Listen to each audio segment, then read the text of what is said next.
I am honored to be standing in front of you and humbled as well. I thought I might complete my career under the radar and get out and retire, but I'm really moved to be able to accept this.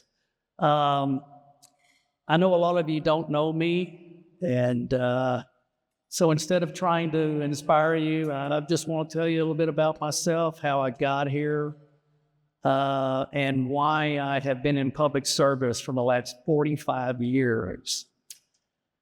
I'm not a native Oklahoman, but I've been here 50 years. I was born 70 years ago in Texas and moved all over the state. In fact, I lived a nomadic life. My dad was a football coach. And as he climbed the ladder of success, we moved a lot. And when I was 18 years old, I had already moved 10 times. And I finished high school in, of all places, Tallahassee, Florida. Go figure. Well, Florida State's there. But I first stepped foot in... the reason I say that is because the lifestyle that I lived as a child, I wouldn't wish on anybody. And that had a profound effect on me, on how I raised my children when I was an adult. I wanted my kids to have a stable life, and I think I've achieved that. Again, I first stepped in the state in January of 1975, enrolled at Oklahoma State, and began my college career.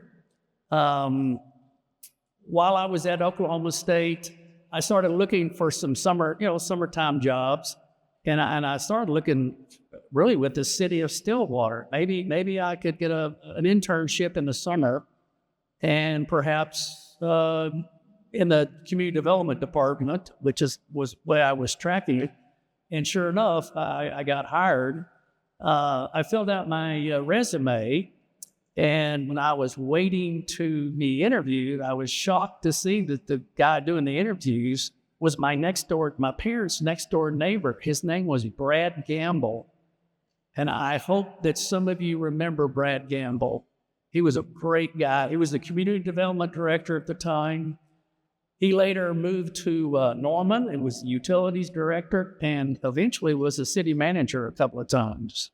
But Brad hired me as an intern, and I interned the whole time I was in college, 3 years. And the second summer that I interned, I met a beautiful woman who was also working in that department. And her name was Julia, and she was a country gal from Southwest Oklahoma. Had a twang in her voice, kind of hicky, but not too bad. But she was just absolutely gorgeous, and she thought I was completely full of bull when I told her my father was the offensive coordinator at Oklahoma State, and he played football for Bear Bryant. She thought I was lying, and guess what? I wasn't. And we got to know each other, and she's been with me for 48 years, right there. And she's still beautiful. And again, we've been together 48 years, and a couple of those years have been good ones. Wouldn't you say? Anyway, as I was nearing completing my bachelor's at Oklahoma State, guess what? A job came open with the city of Stillwater simultaneous with that. I applied for that job. It was a city planner's job. And Brad Gamble hired me, even though I didn't have a master's degree at the time. And he took a huge chance on me. And I will forever be grateful to Brad for that. He gave me a chance and really got my career started. And I'll never be able to repay him, and unfortunately, he has passed away. So I was a city planner in Stillwater, and I was a sponge. I learned everything I possibly could from Brad Gamble. He was a cool customer. He knew how to handle developers, politicians, whoever it may be. The guy was really, really an outstanding guy. I really learned a lot from him. And I paid Brad back by moving to Enid 2 years later, right in the middle of the boom, 1981. Enid was the epicenter of the oil and gas boom, and they were paying great. I interviewed, my wife went down the street and stopped at the first architectural sign, and they hired her right on the spot. It was quite a time. Stillwater back then was a sleepy little college town. Enid, on the other hand, was a meat grinder.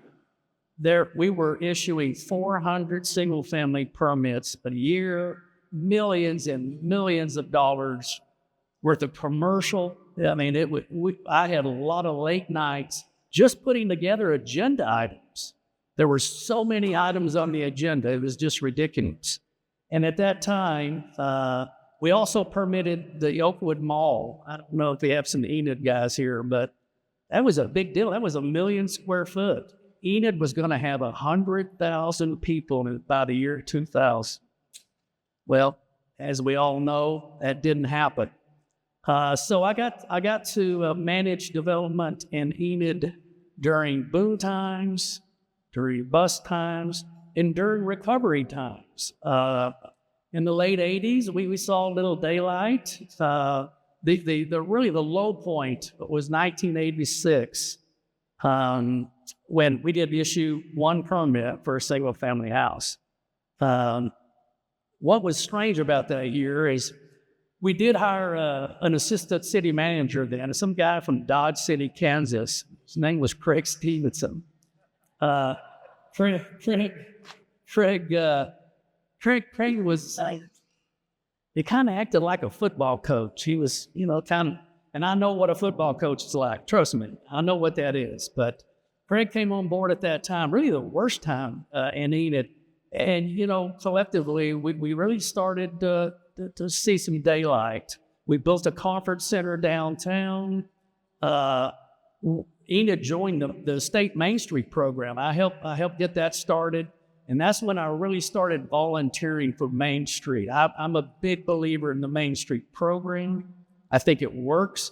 And when we started it in Enid, the Central Business District was a ghost town. It was a ghost town. 5,000 people left Enid in about 3 years. It was really devastating. But as I've got into the 90s, again, things got better. And I was selected to be the city's liaison with the school's athletic director and a local businessman who wanted to build a ballpark, of all things, in the Central Business District. And we set about that task. It was my responsibility, the logistics of scraping an old industrial park, digging up streets, utilities, even having to deal with the Union Pacific Railroad, which was right beside this ballpark.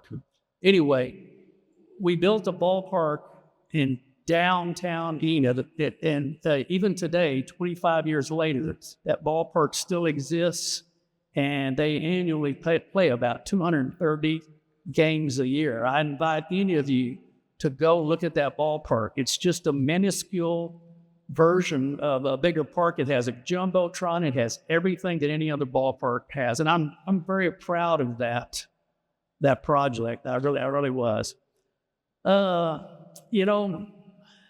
Things were really going well in the mid 90s, and probably should mention it, but I can mention it anyway. Political shenanigans began, and it just got worse and worse. And the city manager left. And that city manager was a Ponca City guy, by the way, a great guy named Jim Furry. He had enough and he left. And you know what? Not long after that, I was gone as well. And so I continuously, 45 years, I've been unemployed 48 hours. As soon as the word was out, our friends from Ponca City called. I went over there, and I moved to Ponca City in September of 2000, and I've been there almost a quarter of a century. Ponca City is a very, very special place. It really is. It's extended my work career. I'm 70 years old. I should have retired 5 years ago. And ordinarily, I would have done that. But the staff and the mayor, our staff is right over there. We are really a fine organization, and it's all because Craig Stevenson is our city manager. Craig and I have known each other for 38 years, and Craig and I talk about city business, but we also talk about life. We're friends. He demands excellence from us as staff, and he leads by example. Craig is the hardest working guy I've ever been around. He's the first guy at work. He's the last guy to leave. If you come up on a weekend, he's already there. Craig Stevenson has a level of commitment from a city manager that I've just never seen. Where he's just really an outstanding guy. Give him a hand, please. He's a great guy.